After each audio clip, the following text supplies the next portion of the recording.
لوکا کی انجیل اس کا چوتھا باب اس کی پہلی آیت سے۔ یہ باب 44 آیات پر مشتمل ہے۔ پھر یسوع روح القدس سے بھرا ہوا یردن سے لوٹا اور 40 دن تک روح کی ہدایت سے بیابان میں پھرتا رہا اور ابلیس اسے آزماتا رہا۔ ان دنوں میں اس نے کچھ نہ کھایا، اور جب وہ دن پورے ہو گئے تو اسے بھوک لگی، اور ابلیس نے اس سے کہا کہ اگر تو خدا کا بیٹا ہے تو اس پتھر سے کہہ کہ روٹی بن جائے۔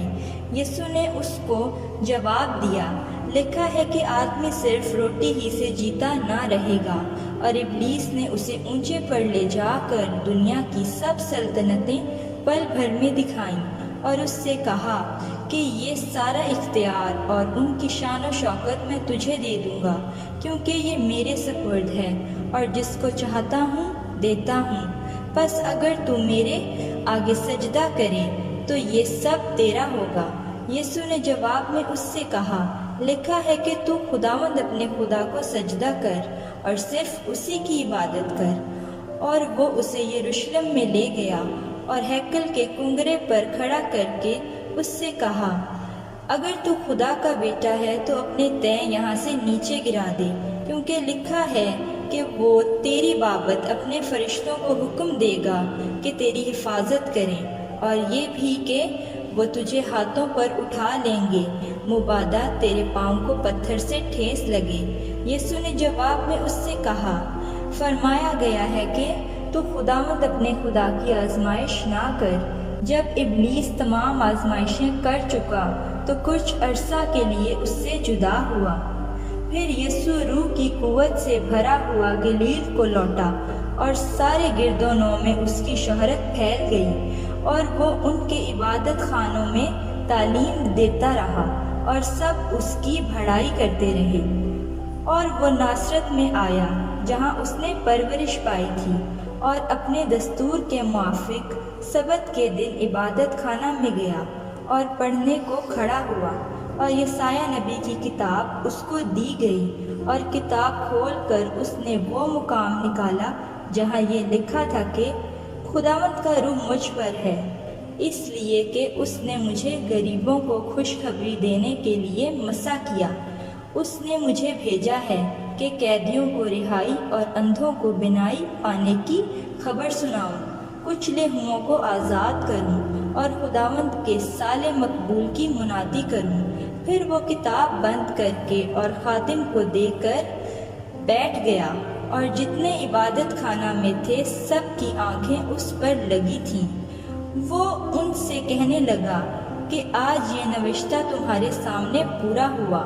اور سب نے اس پر گواہی دی، اور ان پرفضل باتوں پر جو اس کے منہ سے نکلتی تھی تعجب کر کے کہنے لگے، کیا یہ یوسف کا بیٹا نہیں؟ اس نے ان سے کہا، تم البتہ یہ مثل مجھ پر کہو گے کہ اے حکیم اپنے آپ کو تو اچھا کر۔ جو کچھ ہم نے سنا ہے کہ کفرنہوم میں کیا گیا یہاں اپنے وطن میں بھی کر۔ اور اس نے کہا، میں تم سے سچ کہتا ہوں کہ کوئی نبی اپنے وطن میں مقبول نہیں ہوتا۔ اور میں تم سے سچ کہتا ہوں کہ ایلیا کے دنوں میں جب 3.5 برس آسمان بند رہا، یہاں تک کہ سارے ملک میں سخت کال پڑا، بہت سی بیوائیں اسرائیل میں تھیں، لیکن ایلیا ان میں سے کسی کے پاس نہ بھیجا گیا، مگر ملک کے صدا کے شہر سارپت میں ایک بیوہ کے پاس۔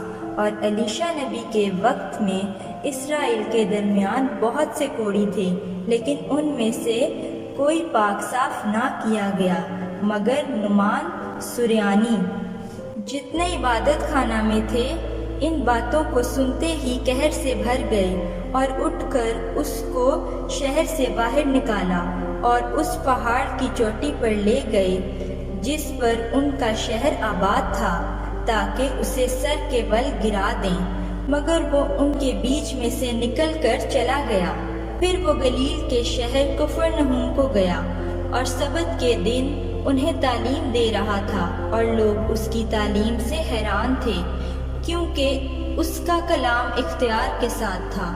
اور عبادت خانہ میں ایک آدمی تھا جس میں ناپاک دیو کی روح تھی۔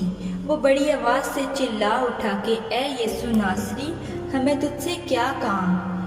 کیا تو ہمیں ہلاک کرنے آیا ہے؟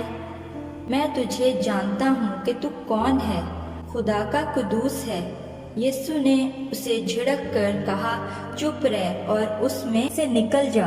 اس پر بدرو اسے بیچ میں پٹک کر اور بغیر ضرر پہنچائے اس میں سے نکل گئی، اور سب حیران ہو کر آپس میں کہنے لگے کہ یہ کیسا کلام ہے، کیونکہ وہ اختیار اور قدرت سے ناپاک روحوں کو حکم دیتا ہے اور وہ نکل جاتی ہیں۔